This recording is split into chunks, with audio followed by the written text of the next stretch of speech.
Biasanya kalau ada kita berpikir agak lebih jauh sedikit, dianggapnya tuh penganut teori konspirasi. Konspirasi itu biasanya pada orang-orang pada sinis, skeptis. Apaan sih konspirasi? Iya. Ada yang mengira konspirasi itu ilmu cocokologi, mencocok-cocokkan. Bukan itu. Konspirasi itu dikiranya kalau ada konspirasi berarti nggak ada virusnya dong. Bukan begitu. Percaya konspirasi berarti sebetulnya konspirasi itu arti letterlehnya itu adalah persekongkolan. Persekongkolan antar apa dong? Kok bisa persekongkolan antar kekuasaan, antar yang mempunyai kekuasaan dan yang mempunyai kepentingan bisnis besar. Ini di dunia ya, jangan dibayangkan di negara, di dunia. Nah, kemudian itulah konspirasi antara dua itu bisa menciptakan apa saja. Nah, pengalaman saya menghadapi langsung. Jadi pada waktu saya mempunyai hipotesis. Hipotesis atau anggapan dasar adalah jawaban sementara terhadap masalah yang masih bersifat praduga karena masih harus dibuktikan kebenarannya. Bahwa flu burung itu adalah bukan alami, tetapi rekayasa. Kemudian saya mengajak negara-negara yang lain. Dan ternyata negara-negara di dunia semua berada di belakang saya. Apakah itu Inggris, apakah itu Perancis, apakah itu Jerman, apakah itu Australia, apakah itu Cina, apakah itu India, apakah Rusia. 128 negara, termasuk negara non-blok yang saya hidupkan. Negara non-blok adalah negara yang tidak memiliki ikatan dengan negara lain untuk tujuan politik. Semua berdiri di belakang saya, setuju dengan hipotesis saya. Sehingga saya mengajukan resolusi ke WHO secara hukum internasional yang betul.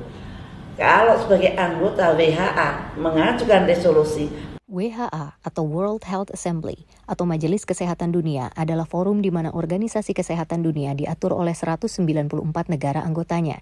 Ini adalah badan pengaturan kebijakan kesehatan tertinggi di dunia dan terdiri dari menteri kesehatan dari negara-negara anggota.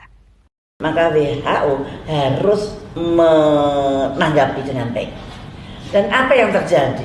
Yang terjadi itu WHO membuat suatu pertemuan besar dari menteri-menteri kesehatan seluruh dunia. Tentu saja yang melawan WHO adalah saya pimpin. Dan ternyata di dalam forum itu yang mewakili WHO adalah negara adidaya. Negara adikuasa atau negara adidaya adalah negara dengan posisi dominan yang ditandai dengan kemampuannya yang luas untuk memberikan pengaruh atau memproyeksikan kekuasaan dalam skala global. Nah itu saya terkaget-kaget kalau terhadap negara ini mestinya ya aku nggak berani gitu dalam hati saya. Saya itu nulisnya pada WHO, kenapa yang keluar negara gitu. Inilah saya konspirasi itu seperti ini. Nah ini suatu bentuk yang jelas-jelas di mata saya dan membuat saya kaget karena munculnya itu kan pas sidang dunia itu. Wah kaget saya, loh kok yang muncul ini. Dan ternyata ada satu organ di dalam WHO yang ada di bawah negara adidaya tersebut, namanya GISN, Global Influencer Surveillance Network. Itu GISN. Setiap semua orang yang punya virus masukkan ke sana. Saya masukkan ke sana. Tapi ternyata tiba-tiba virusnya Vietnam dibikin vaksin, dijual ke saya. Loh, kamu pakai virusnya siapa Pak? Bikin vaksin. Pakai virus Vietnam Bu. Wah jadi ketahuan. Yang jual juga kaget kenapa ini ibu kok tahu gitu. Karena biasanya tidak pada tahu kalau vaksin itu dibuat dari virus. Nah pada waktu itu, loh kenapa kamu yakin kalau vaksinnya Vietnam pasti cocok dengan virus saya? Belum tentu cocok. diteliti dulu. Dan ternyata H5N1 Vietnam dan H5N1 Indonesia jauh lebih ganas satu H5N1 Indonesia. Sehingga vaksin yang dibuat dengan strain Vietnam tidak akan bisa memproteksi virus yang ada di Indonesia. Tapi vaksin yang dibuat dari virus Indonesia, H5N1 Indonesia, mempunyai cross protection terhadap H5N1 dimanapun juga, paling hebat. Jadi begitu virus H5N1 itu bertemu dengan DNA kita, itu menjadi sangat ganas dan sangat hebat, bikin mati orang maksudnya. Tapi kalau untuk bikin vaksin paling bagus, paling kuat gitu. Nah yang saya nggak tahu vaksin yang sekarang ini tidak ada strain-strainan, padahal justru COVID ini adalah virus genom. Genom adalah keseluruhan informasi genetik yang dimiliki suatu sel yang memuat informasi tersebut. Tapi kenapa strain-strain itu kok dihilangkan dari nama itu? Dulu nama itu H5N1 Indonesian strain, H5N1 Vietnam strain. Sekarang nggak ada strain itu. WHO menamakan semau-maunya jadi COVID-19. Berasal dari mana? Seolah-olah COVID-19 itu sama seluruh dunia. Padahal kan beda.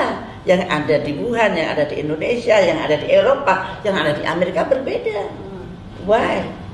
Kok dinamakan sama? Ini suatu tanda tanya yang pasti ada udang di balik batu lah kenapa dinamakan seperti itu. Nanti pada season yang nanti yang akan datang kita bisa menerangkan itu why-nya. Kenapa kok nama dari COVID-19 tidak sesuai dengan nomenklatur dari virus biasa. Nomenklatur adalah pembentukan tata susunan dan aturan pemberian nama objek studi bagi cabang ilmu pengetahuan. Arti lainnya adalah penamaan yang dipakai dalam bidang atau ilmu tertentu dan seringkali atas dasar kesepakatan internasional. Sekarang kita nggak tahu nih vaksin yang dipakai sekarang ini dari berbagai macam merek juga kita belum tahu juga ya Bu. Tidak transparan. Contohnya Pfizer. Pfizer itu hanya memakai kode genetik dari spike protein. Spike protein punya siapa? Punya virus. Virusnya virus sigma yang mana? Nah, kalau hanya kode genetiknya aja kok yang saya ambil, saya nggak pakai virus. Ya nggak bisa gitu, kode genetiknya dapat dari mana?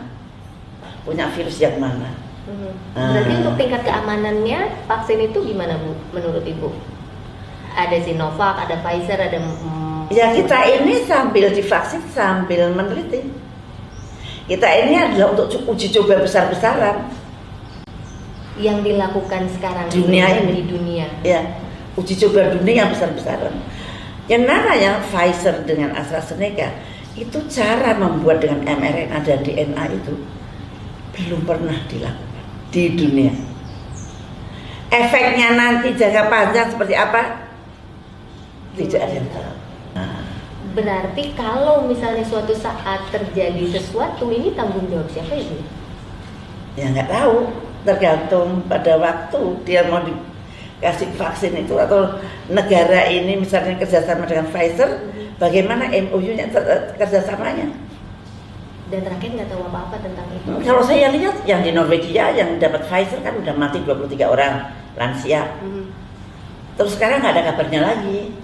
Apakah yang bertanggung jawab itu negaranya ataukah Pfizer-nya, saya nggak tahu. Nah ini yang penting adalah mentransparankan rakyat agar tahu bahwa cara yang dipakai oleh AstraZeneca maupun oleh Pfizer maupun oleh Moderna itu belum pernah dipakai di dunia ini. Kalau semuanya dengan transparan tidak akan ada konspirasi, tidak akan ada kejahatan kesehatan.